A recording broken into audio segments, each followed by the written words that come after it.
5 bedrooms, 2-car garage, spacious backyard. Corneisha Butler's new Atlanta home represented everything she had fought for. The gleaming countertops and fresh paint weren't just aesthetic choices, they were symbols of triumph. After years of struggle in Memphis, this house embodied the fresh start she had promised her 4 children, a sanctuary where they could finally thrive. But on November 16, 2022, these walls witnessed horror instead of hope. 9 days before Thanksgiving, as Corneisha prepared to host her first holiday gathering in her dream home, gunshots echoed through the rooms. 3 bullets, 1 mother down, a 2-year-old child watching as their world collapsed. The dream home became a crime scene. The new beginning ended before it truly started. If stories like Corneisha's make your heart ache, if you believe her children deserve justice, hit subscribe now. Your support helps amplify voices silenced too soon and shines light on the failures that allow domestic violence to escalate to murder. Each subscription is a stand against the system that failed this mother of 4. What transforms love into deadly obsession? How does someone move from burning cars to taking a life? And why was Shakyia Perkins, a woman with 4 separate domestic violence cases against her, free to fulfill her texted promise, "Soon you will be dead"? The answers reveal not just one woman's tragedy, but a broken system that continues to endanger countless others. Corneisha's story matters, as understanding what happened to her might save someone else's mother, sister, or daughter. Memphis had been home, but Atlanta held promise. When Corneisha Butler packed up her life and moved her 4 children, 3 daughters and 1 son, across state lines, she wasn't just changing zip codes, she was rewriting their future. "I am giving my babies the life they deserve," she once posted, alongside photos of her children exploring their new neighborhood. The pride in her words was unmistakable, a mother determined to elevate her family's circumstances through sheer force of will. In Atlanta, Corneisha built a dual professional identity. By day, she worked as a registered tax preparer with the IRS, navigating complex financial regulations with precision. In her other professional role, she thrived as an esthetician, helping clients feel beautiful and confident, qualities she herself embodied. Friends described Corneisha as vibrant and free-spirited. Her social media captured a woman who laughed easily, loved deeply, and celebrated life's victories, both large and small. She was, by all accounts, magnetic, drawing people in with her warmth and authenticity. But it was motherhood that defined her core. Every extra hour worked, every sacrifice made, every dream deferred, all were investments in her children's futures. When she finally secured that 5-bedroom house with the 2-car garage, she shared her triumph online. "From sleeping on floors to owning floors. My babies will never know struggle like I did."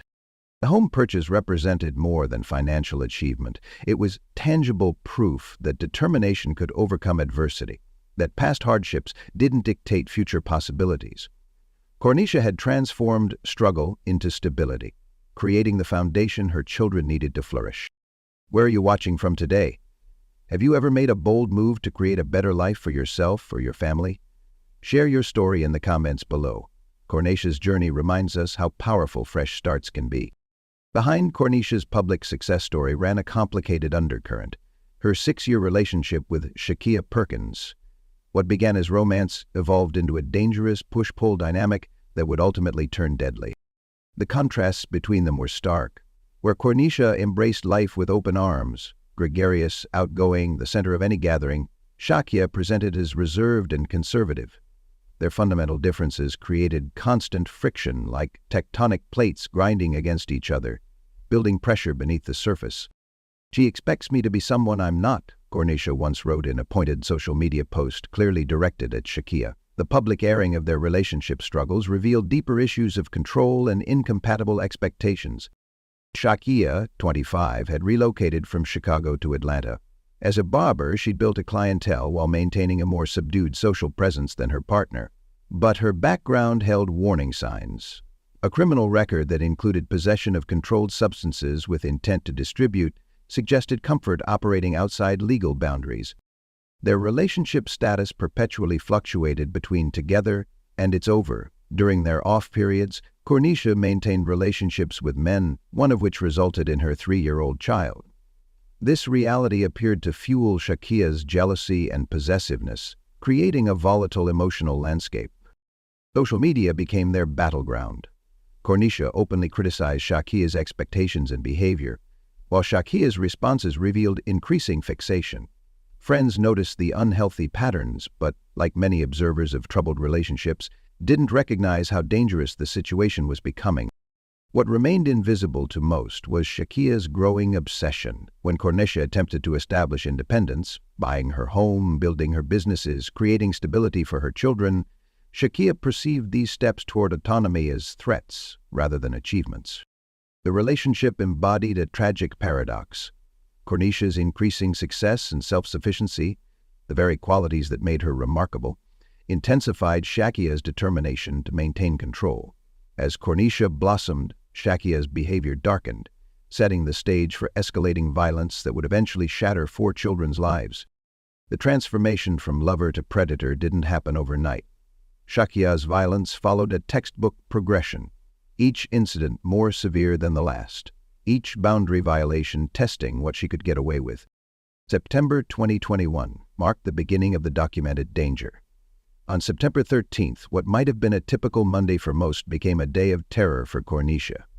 According to the South Fulton police report, Shakyia weaponized her vehicle, deliberately ramming Corneisha's car and attempting to force her off the road. The report noted they were separated at the time, a period when domestic violence experts warn risk often intensifies. Just 2 days later, on September 15th, Shakyia escalated further. Corneisha reported that her ex had threatened to come to her house to see if she had company, a clear attempt at surveillance and control. True to her word, Shakyia arrived at Corneisha's residence and kicked in the door with enough force to crack the frame. The message was clear. No lock could keep her out, no boundary would be respected. Then came September 25th, the day Shakyia crossed into territory that should have triggered serious intervention. Under cover of darkness, she allegedly set fire to Corneisha's prized possessions, her Mercedes-Benz and Jeep Wrangler. The flames damaged not just the vehicles, but Corneisha's home as well. This wasn't impulsive rage. It required planning, accelerant, and deliberate action. Corneisha did everything victims are advised to do. She documented the incidents, she filed police reports, she obtained a restraining order, she showed authorities the explicit threats Shakyia had texted. Soon you will be dead and I'll be in jail. And that's fine. I'm going for 1st degree, not 2nd degree. Stamp that. These weren't vague expressions of anger. They were declarations of intent, a murder plan stated in plain language. The South Fulton Police Department responded appropriately, building 4 separate domestic violence cases against Shakyia. They recognized the danger Corneisha faced, but a restraining order is just paper, and criminal charges only matter if they result in meaningful consequences. If you're watching this and recognize these patterns in your own relationship or someone you care about, please take action now. Like this video to help it reach others who might need this information. Subscribe to join our community fighting for better protections for domestic violence victims. Have you noticed how often these warning signs appear before tragedy strikes? What do you think communities should do differently? Share your thoughts in the comments below. Despite 4 separate domestic violence cases, despite arson, despite explicit death threats, the system made a decision that would prove fatal. In October 2021, a judge granted Shakyia Perkins bond totaling $70,000, 0 cents, on charges of aggravated assault, criminal damage to property, terroristic threats, and 1st-degree arson. The bond came with conditions. Shakyia was to remain at least 200 yards away from Corneisha at all times. But, as South Fulton Police Chief Keith Meadows would later lament, we would not want to see an individual get out on such a low bond given the history between these 2 individuals. His frustration echoed what domestic violence advocates have argued for decades. The legal system often fails to recognize the lethality of intimate partner violence until it's too late. When asked if he felt his department had done their job while the courts had failed, Chief Meadows was unequivocal. We do. We see one case after another where the victim actually reached out to us, and we responded appropriately. The police had built their cases. They had documented the progression of violence. They had recorded the threats. But their efforts couldn't overcome a bail decision that placed Shakyia back on the streets, free to continue her pursuit of Corneisha. Even the Fulton County District Attorney's Office had opposed bond, recognizing the danger Shakyia posed. After Corneisha's murder, D.A. Fonnie Willis released a statement that read like a frustrated plea. My office opposed bond in this case. Cases involving domestic violence often involve ongoing danger to the victim. We urge judges hearing bond requests in domestic violence cases to carefully consider the potential danger to victims and either hold defendants in jail without bond or, at a minimum, impose monitoring requirements on them that will ensure that they cannot approach their victims without law enforcement being notified. The statement highlighted a critical gap in the system, the disconnect between those who investigate crimes, those who prosecute them, and those who make pretrial release decisions. Police and prosecutors recognized the danger, the court apparently did not. For Corneisha, this systemic failure proved deadly. The very institutions designed to protect her instead created the conditions for her murder. A woman who had threatened to kill her was granted freedom. A restraining order that couldn't stop bullets became her only shield. What changes do you think are needed in how courts handle domestic violence cases? Should judges receive specialized training on recognizing dangerous patterns? Share your thoughts in the comments. Your perspective might help spark the changes needed to prevent future tragedies. Despite the documented violence, despite the restraining order, despite everything, Corneisha and Shakyia apparently reconciled. A police lieutenant later confirmed they had been estranged but reunited, a pattern domestic violence experts identify as part of the cycle of abuse. Victims often return to abusers an average of 7 times before leaving permanently, if they survive. On November 15, 2022, Shakyia posted cryptic messages on social media about starting again and forgetting the past. To casual observers, these might have seemed like positive affirmations. In retrospect, they read like the calm before the storm, the decision point where violence became inevitable. The next day, November 16, 2022, Shakyia drove to Corneisha's home. The 5-bedroom house that represented so much hope and promise was about to become a crime scene. Thanksgiving decorations may have already been appearing around the home. Corneisha had been planning to host family and friends for the holiday, just 9 days away. What happened inside those walls was brutal and swift. Shakyia shot Corneisha 3 times. One of Corneisha's young children, her 2-year-old toddler, witnessed the entire attack. In an instant, a mother was gone, and a child was traumatized in ways that may never fully heal. The murder fulfilled the text message Shakyia had sent months earlier. "I'm going for 1st degree, not 2nd degree. Stamp that." It wasn't a crime of passion or a momentary loss of control. The social media posts the day before, the drive to Corneisha's home, the gun brought to the scene, all point to premeditation. Police arrested Shakyia and charged her with 1st-degree murder, possession of a firearm, and cruelty to children due to the presence of the toddler during the crime. The charges reflected both the planned nature of the killing and the additional trauma inflicted by committing the murder in front of Corneisha's child. The home that was supposed to be Corneisha's sanctuary became the site of her execution. The rooms that should have echoed with holiday laughter instead witnessed her final moments. The dream that had driven her from Memphis to Atlanta, the better life she had worked so hard to build, ended in violence that she had desperately tried to escape. Corneisha Butler became another statistic in America's domestic violence epidemic, one of the approximately 3 women killed every day by current or former intimate partners. But statistics don't bleed. Statistics don't leave children motherless. Statistics don't have dreams destroyed just days before Thanksgiving dinner. 4 children went to bed motherless that night, 3 daughters and 1 son, including a toddler who had witnessed the unthinkable, faced a future without the woman who had moved cities to give them better opportunities, who had worked multiple jobs to provide stability, who had purchased a home to give them roots. Corneisha's sister stepped forward, taking custody of all 4 children. Overnight, she became mother to her nieces and nephew while processing her own grief. The responsibility was enormous, not just feeding and housing the children, but helping them navigate trauma that no child should experience. It was senseless, she told reporters, completely senseless.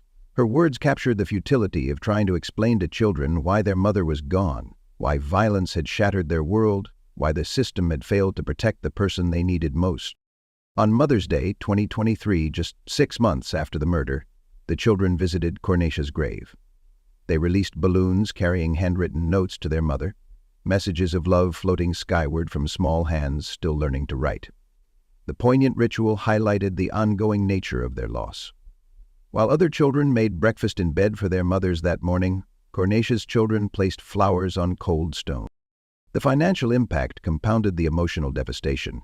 The home Corneisha had worked so hard to purchase, the 5-bedroom symbol of her success, stood as a painful reminder rather than the haven she intended. Bills continued arriving for a household missing its primary provider. For the broader community, Corneisha's murder exposed the gaps in a system supposedly designed to protect victims of domestic violence. Her case became a rallying point for advocates pushing for reform in how courts handle bond decisions in domestic violence cases. Chief Meadows and D.A. Willis both publicly expressed frustration with a system that had released a woman who had explicitly threatened murder. The ripple effects extended beyond Corneisha's immediate family. Friends lost a vibrant presence in their lives. Clients lost their tax preparer and esthetician. The community lost a success story, a woman who had overcome obstacles to create a better life for her family. But the most profound impact remains with her children. They lost not just their present, the daily presence of their mother, but also their future, the guidance, support, and love that should have carried them through childhood, adolescence, and into adulthood. Milestones like graduations, weddings, and births of their own children will forever be marked by her absence. 4 children, one senseless act, a lifetime of consequences. Corneisha Butler's story isn't just a tragedy. It's a textbook case of how domestic violence escalates when warning signs are ignored and systems fail. Her murder wasn't unpredictable. It was preceded by clear patterns that domestic violence experts have documented for decades. As Chief Meadows stated plainly, "We've been in this business long enough to know that violent behavior is progressive." The progression in Shakyia's case followed a deadly familiar path. First came the controlling behavior, the jealousy, the monitoring of Corneisha's whereabouts, the anger over her relationships with others. These early warning signs might seem like intense love or passion, but they represent the first steps toward violence. Next came property destruction, the kicked-in door, the burned vehicles. Destroying a victim's possessions serves multiple purposes. It demonstrates power, creates financial hardship, and sends the message that the abuser can take away anything the victim values. Then came explicit threats, the text messages promising death, specifying first-degree murder. These weren't vague expressions of anger, but clear statements of intent that should have triggered immediate intervention. Finally came the homicide, the culmination of a pattern that had been building for months, if not years. The murder wasn't a sudden snap, but the final act in a progression that moved from control to destruction to threats to killing. This pattern teaches us several critical lessons. First, take threats seriously. When someone threatens to kill, believe them. Shakyia literally texted her murder plans, yet somehow the system still allowed her freedom. Second, recognize that separation is the most dangerous time. Many domestic homicides occur when victims attempt to leave or establish independence. Exactly what Corneisha was doing by purchasing her own home and building her businesses. Third, understand that restraining orders, while necessary, are not sufficient protection. They are pieces of paper that cannot physically stop bullets. Fourth, the legal system must recognize the lethality of domestic violence when making bond decisions. As D.A. Willis urged, judges must carefully consider the potential danger to victims rather than treating domestic violence as a private matter or minor offense.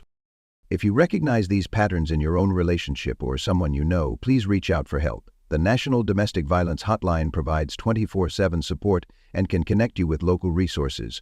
Remember that leaving requires careful planning. The most dangerous time is when attempting to escape. Corneisha's death was preventable. The system had multiple opportunities to intervene. Her story must serve as both warning and call to action, because the next Corneisha Butler is out there right now, hoping someone will recognize her danger before it's too late. Corneisha Butler never got to host Thanksgiving in her new home. The turkey she might have purchased remained unbought. The table settings remained unarranged. The 5-bedroom house that represented her triumph became instead the site of her murder and 4 children's trauma. Her story forces us to confront uncomfortable truths about domestic violence in America. Despite decades of advocacy, despite mandatory arrest laws and restraining orders, despite public awareness campaigns, the system still fails victims at critical moments. A woman can do everything right, document abuse, file reports, obtain court orders, and still end up dead. Shakyia's text message. "I'm going for first degree, not second degree." Stamp that. Wasn't just a threat. It was a promise she was allowed to keep. The question isn't whether Corneisha's death was preventable. It clearly was. The question is why a system with so many warning signs still failed to prevent it. For Corneisha's children, these systemic failures are deeply personal. They lost their mother, the woman who moved cities to give them better opportunities, who worked multiple jobs to provide stability, who bought a home to give them security. No policy discussion or legal reform can restore what was taken from them on November 16, 2022.